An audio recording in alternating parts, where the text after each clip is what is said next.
আপনারা দেখছেন news now, খবরের নতুন ভাষা। সোমবার থেকে শুরু হলো বর্ষাকালীন সংসদ অধিবেশন।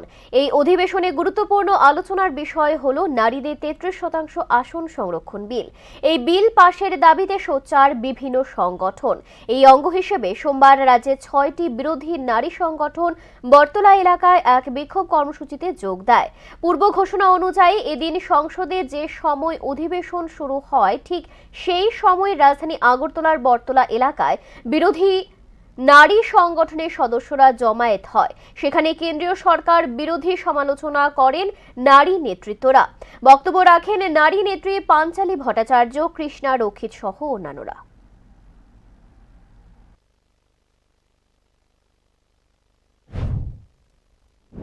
দেশের যিনি প্রধানমন্ত্রী নরেন্দ্র মোদী, উনি একমাত্র নারী বিলের পক্ষে সওয়াল করেন।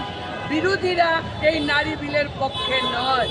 কিন্তু উনি একথা বলছেন না। 40 মিনিট নিয়ে আলোচনা করেছেন সংসদে।